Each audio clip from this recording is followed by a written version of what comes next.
各位吃货，准备好了吗？今天这一集，我要带你们走一趟中国15个地方美食的排行榜之旅。总之，千万别空着肚子看这一集，否则你会后悔。好啦，记得订阅加点赞。废话不多说，看看是哪一道美食能打响这份榜单的第一枪吧。第15名，陕西肉夹馍。讲到陕西，大家脑袋里可能先浮现兵马俑，但我跟你说，兵马俑再壮观也没办法一口咬下去，能真正征服人心的是肉夹馍。它号称中国汉堡，但别闹了，美国汉堡要是遇到肉夹馍，估计会低头说：前辈好。外皮是那种白吉馍，烤的外酥里软，一剖开，哇，里面塞满卤到入魂的肉，香气直接往你鼻子炸开。最夸张的是，它的肉不是随便切一切就塞进去，陕西人是讲究的，卤肉要炖到酥烂，肥肉咬下去入口即化，瘦肉又不会柴，混合在一起简直就是一场肉的交响乐。而且陕西人吃肉夹馍的架势完全不输看兵马俑，一手拿馍，一手再点一碗热腾腾的羊肉汤，吸一口汤，再咬一口馍，那感觉比打怪升级还爽快。重点是这玩意儿便宜实在，一份吃下去直接饱到顶天，学生党小资族的救命恩人。你如果第一次吃可能会傻眼，这比麦当劳划算太多了吧。所以啦，肉夹馍不是汉堡，它是古代穿越到现代的硬核三明治。来一份，你会怀疑自己是不是瞬间长出关中大汉的气魄。第14名，云南过桥米线。讲到云南，你可能会先想到大理洱海的风光，丽江古城的浪漫，但是在吃货的心里，云南的代表绝对是过桥米线。这个名字听起来很诗意，好像吃之前要吟一句独上西楼，望断天涯路，但其实背后故事是超级暖心的老婆爱老公传说。古早时候，有个老婆天天给老公送饭，要走过一条桥，饭菜常常到那就凉了。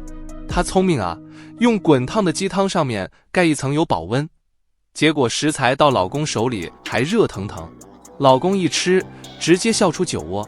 于是这碗过桥米线就成了云南的招牌。你看现在一碗端上来，那个气势堪比美食颁奖典礼。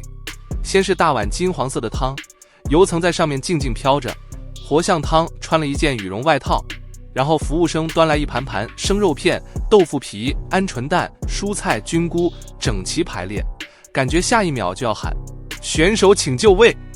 关键时刻来了，肉片丢下去，瞬间由粉嫩变雪白，像在汤里参加了个急速变身秀。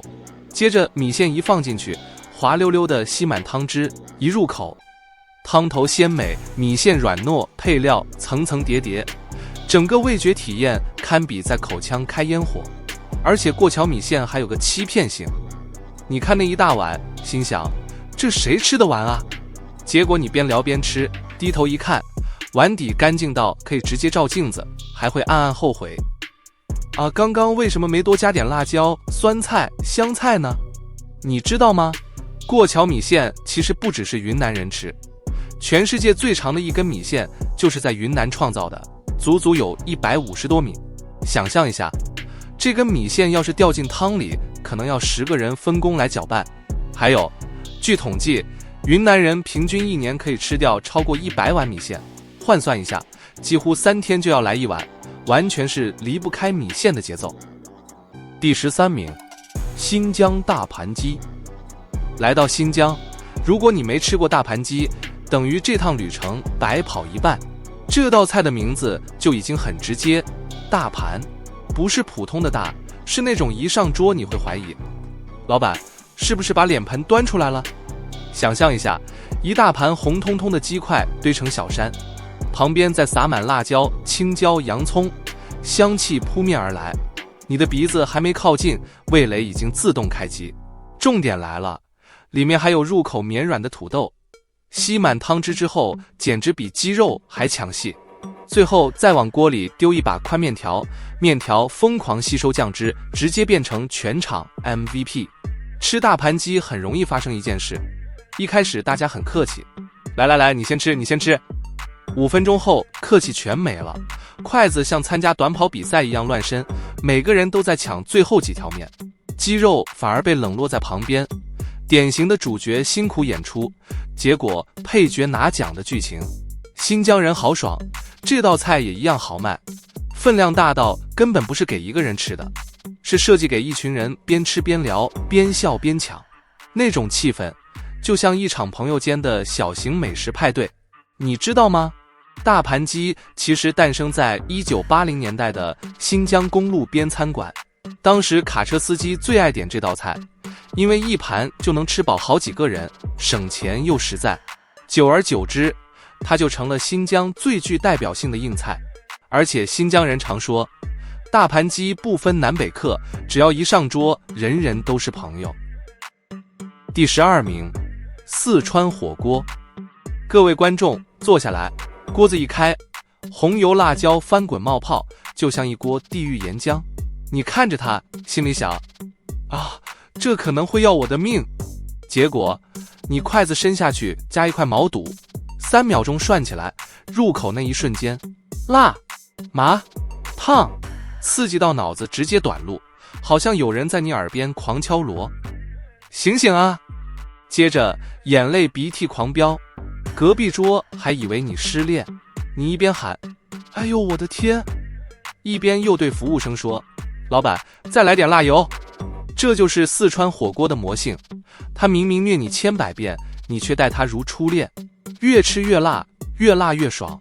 你以为自己撑不下去，结果筷子一直在锅里游泳，根本停不下来。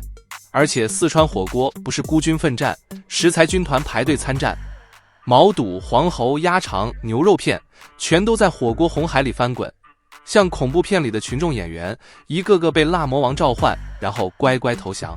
你知道吗？四川人平均一年能吃掉超过300顿火锅，换算下来几乎是1天1顿，不吃不行。有的人甚至说火锅就是他们的液体 WiFi， 没有火锅整个人都断线。但唯一的反转结局是，吃到最后你的菊花哭得比笑还开心。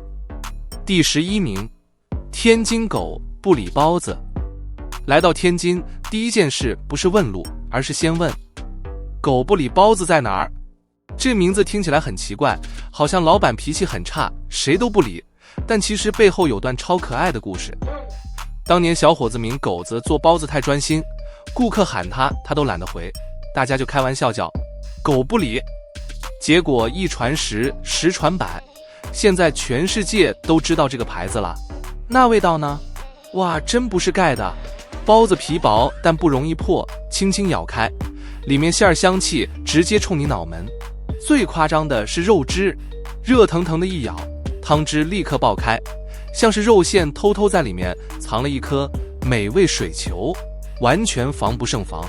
在天津吃狗不理，通常都会上演这样的戏码：第一口，哎呀，太烫了，还一定要配合甩手的动作；第二口，哇，这馅儿也太香了吧，这时已经忘记烫了；第三口，老板再来一笼。狗不理包子厉害的地方，就是把简单的面皮加肉馅做到极致，尤其肥瘦肉调和的刚好，吃起来不腻，香味却能一直留在嘴里。有人说，来天津没吃狗不理，就等于这趟旅程白来一半，完全就是天津通关任务。狗不理包子不仅仅是天津的名片，它还在80年代登上过人民大会堂的国宴菜单。想象一下，当年外国领导人吃到这小小一个包子，可能心里在想，原来中国的早餐比我们的国宴还豪华。所以啊，狗不理包子不是普通包子，它是带着传奇故事、肉汁爆表的天津名片。一口咬下去，保证你会笑着说，难怪大家吃了都不想理其他人了，真的是太好吃了啦。第10名，江苏扬州炒饭。说到炒饭，你可能觉得不就是隔夜饭加酱油，然后哇啦哇啦随便炒几下吗？哎呀，别小看它，江苏扬州炒饭可不是随便炒一炒的快炒店等级，而是中华炒饭祖师爷的存在。传说中的王者中的王者。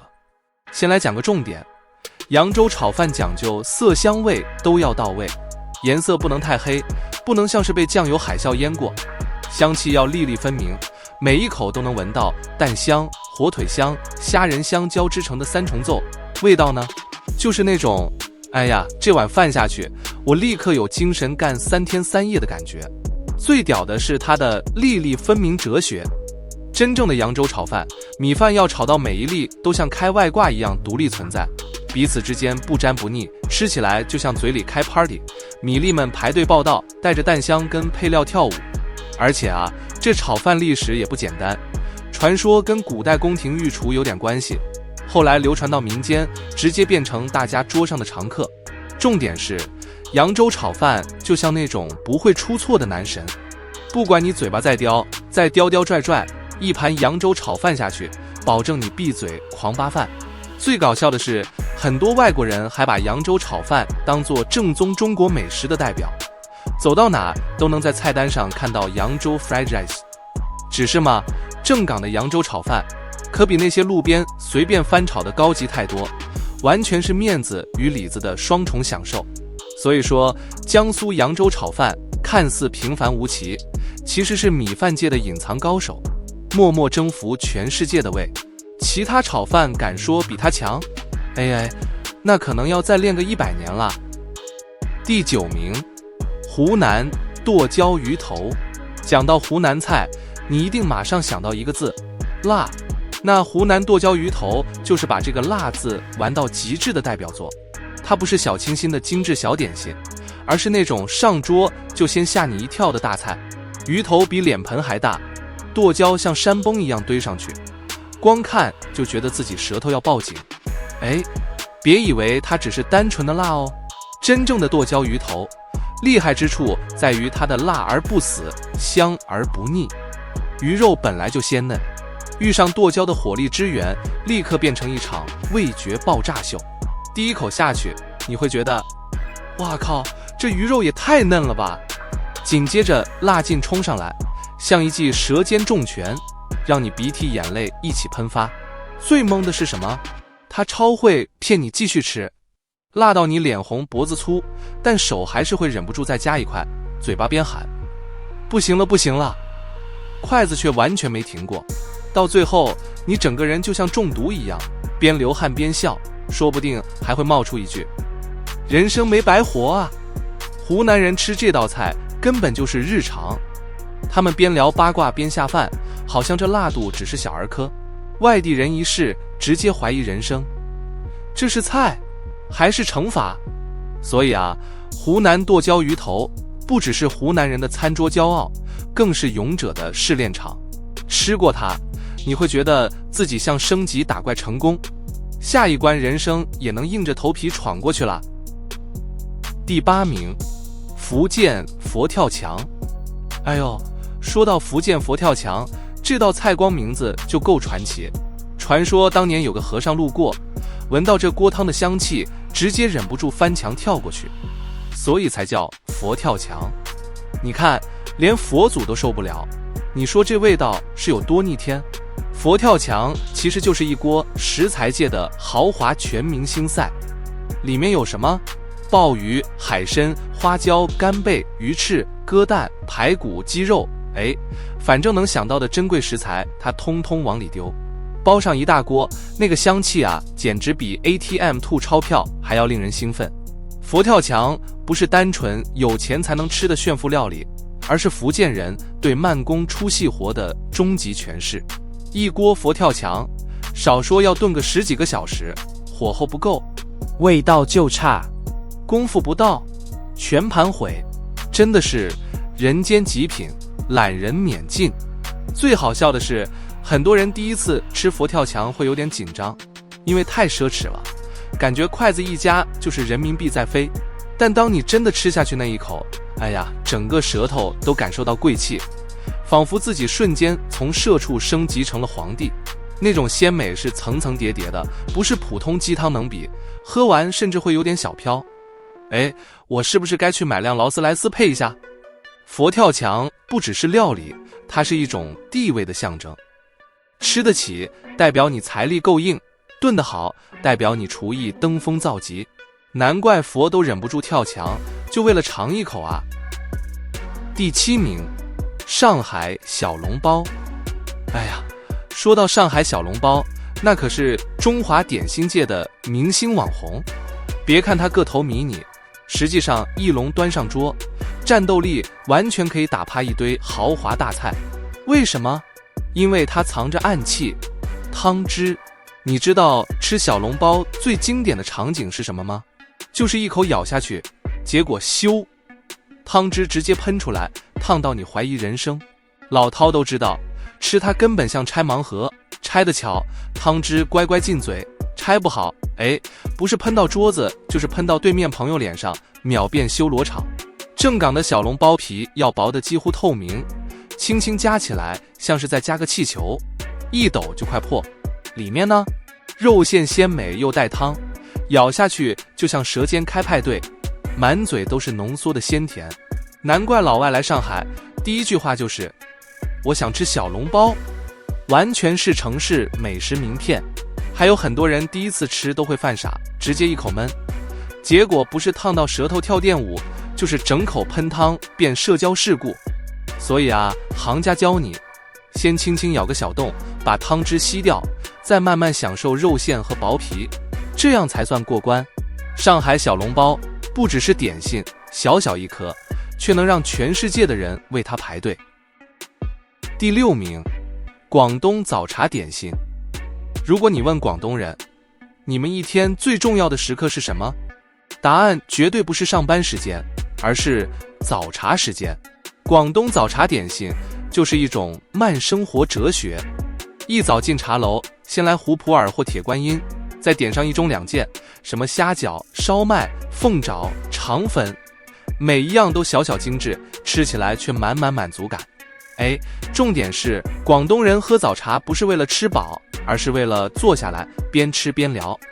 最经典的场景就是阿伯阿妈们坐在角落慢慢品茶，年轻人聚在一起刷手机，旁边还有服务员推着点心车大声喊虾饺烧麦螺，整间茶楼热热闹闹，比股票交易市场还吵，但气氛超疗愈。而且啊，广东早茶点心最强的就是百变。想吃清淡的，来个肠粉滑溜到底；想重口味的，凤爪卤到骨头都入味；想装文青，马蹄糕透明 Q 弹，拍照放 IG 保准惜赞。每一样都像小角色，但合在一起就是一场味蕾群像剧。有趣的是，很多人说广东早茶其实是吃的是闲情。对广东人来说，没有什么烦恼是一顿早茶解决不了的，如果有，那就2顿。第5名，北京烤鸭。讲到北京烤鸭，这道菜绝对是中国料理的门面担当，几乎已经变成国宴 VIP。 不管是外国元首来访，还是观光客来北京，第一句话常常不是你好，而是我想吃烤鸭。真正的北京烤鸭有多讲究呢？先说那只鸭子，从品种到养殖都超严格，必须是北京甜鸭，养得白白胖胖，再经过复杂的挂炉工序，炭火一烤，鸭皮慢慢变成金黄色，还会冒油，光看就觉得人生值得了。最高潮的时刻就是师傅上场片鸭，那刀工啊，真的是一场艺术表演。刷刷刷几下，能把一只鸭切成100多片，每片薄的几乎透光，但却带着皮带着肉，脆中带嫩。切完还会摆得漂漂亮亮，堆成像艺术品一样，你都舍不得动筷子。吃法更是灵魂，拿一张薄如蝉翼的荷叶饼，放上一片脆皮鸭肉，再抹上甜面酱，撒点葱丝黄瓜条，一卷入口，哇，那个脆皮在牙齿下咔滋一声，油香瞬间爆开，配上葱香和酱香，整个人都会忍不住发出猪叫声。我要飞天了！更有趣的是，北京人吃烤鸭讲究全鸭宴，鸭肉卷着吃，鸭架子煮汤，甚至还有鸭心、鸭肝入菜，简直是全鸭利用。吃完一顿烤鸭，你会觉得这只鸭子不只是牺牲，而是完成了升华。很多人都说吃北京烤鸭就像第一次听到交响乐，外表金黄的皮是小提琴的轻快，入口酥脆的声音是打击乐的点缀，浓郁的肉香就是低音大提琴的厚重，到最后整首交响曲在你嘴里奏完，只剩下一句 encore。 第4名，东北铁锅炖。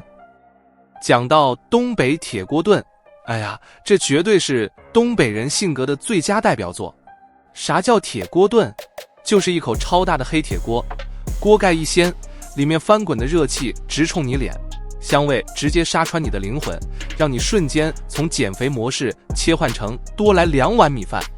最经典的组合非铁锅炖大鹅莫属，大鹅炖到肉烂骨酥，汤汁浓郁到像熬了3天3夜，配上宽粉条吸饱鹅汤精华，入口一吸，整条粉像小龙卷风一样滑进喉咙，那个爽度简直爆表。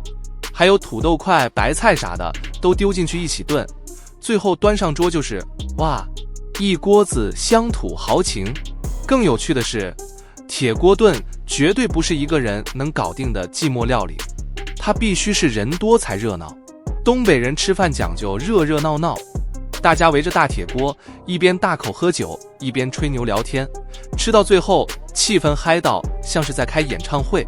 重点来了，铁锅炖不仅味道霸道，分量更是惊人，一锅下去少说得8、9个人才能干掉。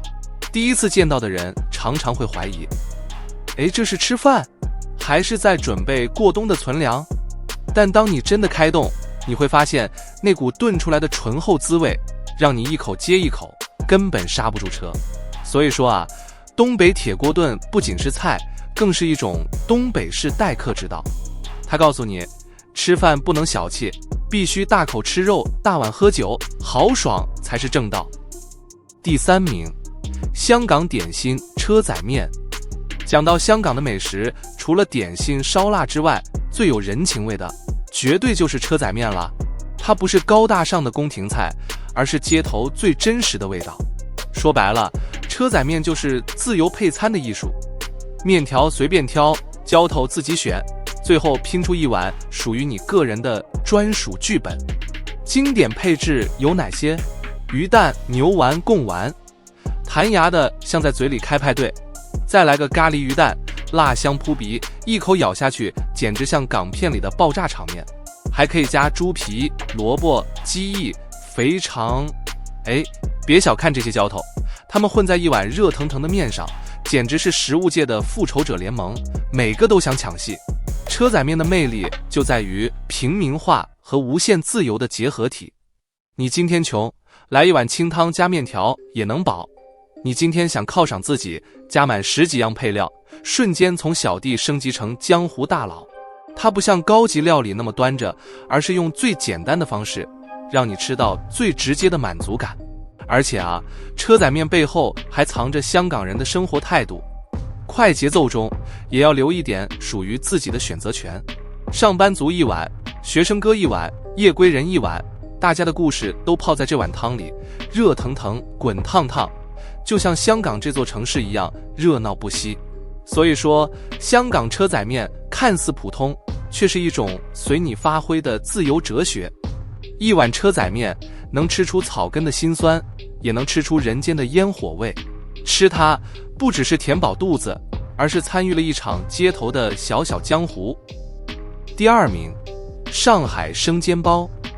说到上海生煎包，真的就是街头小吃界的狠角色。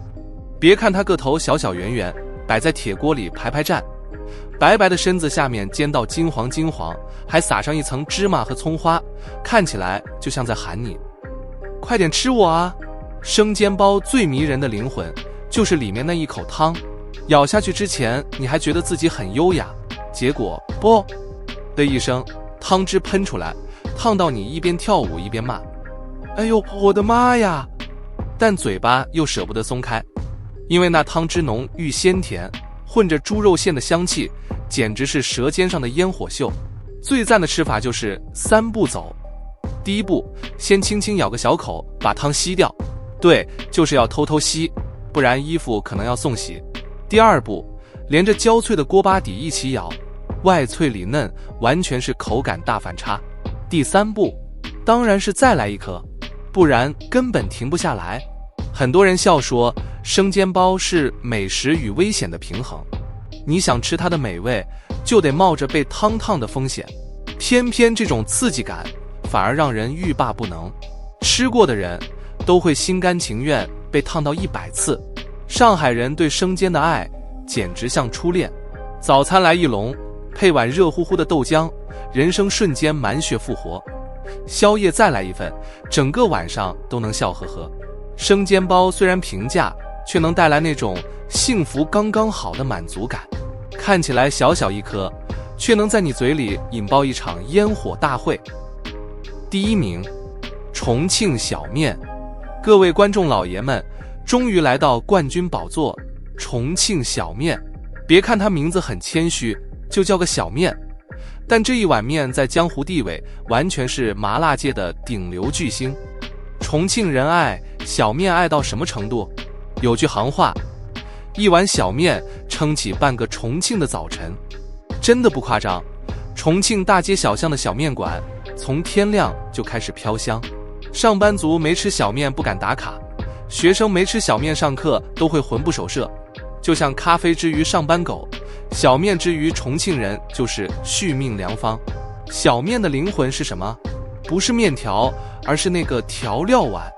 红亮的辣油，麻得发颤的花椒，霸道的蒜泥，香气扑鼻的葱花，再撒点芝麻提香，灵魂调味酱一加，完美。面条一烫，顺滑有劲道，最后往里一拌，哇，瞬间一碗麻辣交响曲就开演了。吃的时候，第一口你会觉得，哇，好香；第2口开始，好辣；第3口以后就已经停不下来。明明眼泪鼻涕齐飞，嘴里像开演唱会一样火辣辣，但手上筷子就是死活不放下。那种上头感简直比追剧还要欲罢不能。而且小面厉害的地方是它平易近人。你可能吃不起一顿高档法餐，但你一定吃得起一碗正宗重庆小面，便宜却能给你无价的满足。吃完之后全身冒汗，精神抖擞，像是打满能量 buff， 随时可以去干架。重庆小面就是重庆人的性格缩影，火辣直爽，绝不拐弯抹角。你要的味道，它一次性全给你；你要的刺激，它保证麻辣到底。所以啊，把重庆小面排第1，完全是众望所归。这碗面不仅征服了重庆，也征服了全国，更征服了所有敢挑战辣味的舌头。讲白一点，不吃过重庆小面，你敢说你真的体验过中国的辣文化？好了，这就是中国15个必吃地方美食排行榜，每一道都各有个性，从霸气的新疆大盘鸡到细致的上海生煎包，根本是一场味觉环球旅行。如果你看完还没流口水，那我只能说你可能是机器人吧。别忘了帮我点赞、订阅、分享。下次我们继续带你挖掘全世界的冷知识和美味秘密。